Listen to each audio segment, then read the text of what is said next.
আমি আসলে কল্পনা করতে পারি নাই যে আমি এত ভালো করবো। আলহামদুলিল্লাহ আমার পজিশন 27তম। যখন আমি দেখছি তখন আমি লিটারালি 1 ঘন্টা যাবত কান্না করছি আর কাঁপছি শুধু। ইংলিশের বেসিকে যাদের সমস্যা, মহসিন ভাই একদম ছন্দে ছন্দে যেগুলো পড়ায় ওগুলা মানে একদম গেঁথে যায়, আমাদের সবার বুঝতে অনেক সুবিধা হয়। আর সুফিয়ান ভাইয়ের বাংলা তো একদম উনি বাংলার মাস্টার। এডুকেশনের ভাইয়াদের মানে গাইডলাইনের কথা কি বলবো, একদম অনস্বীকার্য। ওনারা অনেক ভালো গাইডলাইন দেয়। আসসালামু আলাইকুম, আমি তামান্না, বর্তমানে অধ্যয়নরত আছি কুমিল্লা ইউনিভার্সিটি ল ডিপার্টমেন্টে। আমি এডুকেশনের সেকেন্ড টাইম অপটিমিস্টিক ব্যাচের একজন নিয়মিত স্টুডেন্ট ছিলাম। তো বেসিক্যালি যারা সেকেন্ড টাইমার থাকে তাদের জার্নিটা অত স্মুথ হয় না, তো আমিও সেরকমই একজন। তো ফার্স্ট টাইমে আমি অনেকগুলো ভার্সিটিতে পরীক্ষা দেই, আনফর্চুনেটলি কোথাও আমার চান্স হয় নাই। আর এই ব্যাপারটা আমার আসলে অনেক বেশি ভেঙে দিছে ভিতর থেকে। তো আমি প্রথমবারে যখন পরীক্ষা দিই তখন আমার ফ্যামিলির ফুল সাপোর্ট পাই, কিন্তু সেকেন্ড টাইমার যারা থাকে ওদের সব দিক থেকে সবাই সাপোর্ট করে না এরকম। ফ্যামিলি বলুক আর আশেপাশের মানুষ তো সবাই আছে যে উস্কানিমূলক কথাবার্তা বলে। তো আমার ওইরকম ছিল। প্রথমবারে ব্যর্থ হওয়ার পর যখন আমি চিন্তা করি যে সেকেন্ড টাইম প্রিপারেশন নিব, পরীক্ষা দিব, তখন ভাবতেছিলাম যে আমার গাইডলাইন কে দিবে আমাকে। যেহেতু অফলাইনে সবাই, যে কোনো কোচিং সেন্টারে সবাই ভালো পড়ায়, তো অফলাইনে যখন প্রথমবার পড়ছিলাম তখন হ্যাঁ ওনারাও ভালো পড়াইছে, আমিও এফোর্ট দিছি। কিন্তু সেকেন্ড টাইমে আইসা তখন আর আমার অফলাইন কোনো কোচিংয়ে ভর্তি হওয়ার কোনো ইচ্ছা ছিল না।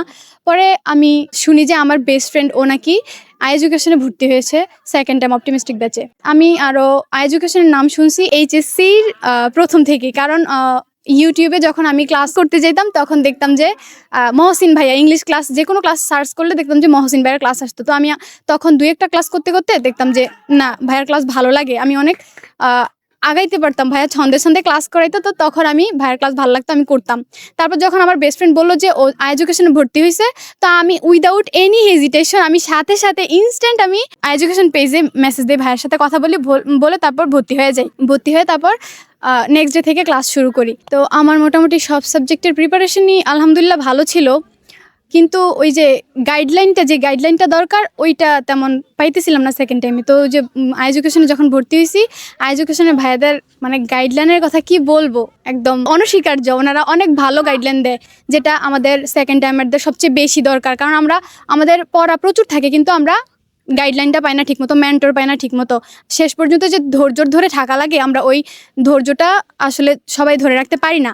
তো আমাদের এডুকেশনে যে ভাইয়ারা আছে ওনারা যথেষ্ট পরিমাণে আমাদেরকে মোটিভেট করে। এটার জন্য সব ভাইয়ারাই অনেক বেশি হেল্পফুল আমাদের জন্য। সবাই অনেক ভালো পড়ার দিক দিয়ে যেরকম আছে, মোটিভেট ওনারা ভালো করে, তারপর ভালো গাইডলাইনও দেয়। সো আমার ফ্যামিলির কথা যদি বলতে হয়, যে হ্যাঁ ওনারা ফার্স্ট টাইমে আমার ফুললি সাপোর্ট দিছে, অ্যান্ড সেকেন্ড টাইমে ওনারা সাপোর্ট দিছে, কিন্তু শেষের দিকে এসে আমি অতটা সাপোর্ট পাই না। কারণ যখন আমি চট্টগ্রাম, রাজশাহী এগুলোর পরীক্ষা দিছি, যখন ব্যর্থ হয়েছি তখন তারা বলে যে হবে না, মানে এরকম একটু আমি ডিপ্রেসড হয়ে গেছিলাম। আমি নিজেও এতগুলো পরীক্ষা দিছি, কোথাও চান্স হয় নাই।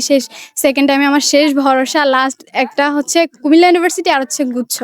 তো লাস্ট যদি কুমিল্লা ইউনিভার্সিটি না হয়, আমি এমনিতেই অনেক ডিপ্রেসড, কি করব নিজে বুঝতেছিলাম না। তো তখন আমার বেস্ট ফ্রেন্ড আমাকে অনেক বেশি হেল্প করতো, অনেক বেশি মোটিভেট করতো। ও আমাকে মোটিভেট করতো, আমি ওকে মোটিভেট করতাম। আমরা এইভাবেই পড়ে আসছি। আরেকটা কথা, আমি যখন ফার্স্ট টাইমে কোথাও চান্স পাই নাই, পরে আমি ন্যাশনালে ভর্তি হয়েছিলাম। ন্যাশনালে ভর্তি হওয়ার পর তখন আমি ওখানে মেবি 2 বা 3 দিন ক্লাস করার পর আমার ওইখানে ক্যাম্পাসও ভালো লাগে নাই, বা আমার ক্লাসরুম কোনো কিছুই ভালো লাগে নাই। পাবলিকের স্বপ্ন দেখে আগাইছি, এখন যদি আমি ন্যাশনালে পড়ি আমার নিজেরই মন মানতেছে না। পরে আমি ভাইয়াদের কথা শুনে 7 কলেজে অ্যাডমিশন দিই। ওখানে দেওয়ার পর ওখানেও একটা কলেজে ভর্তি হই। ওখানে একদিন ক্লাস করছি, 1 মাস ক্লাস হওয়ার পর আমি একদিন ক্লাস করছি।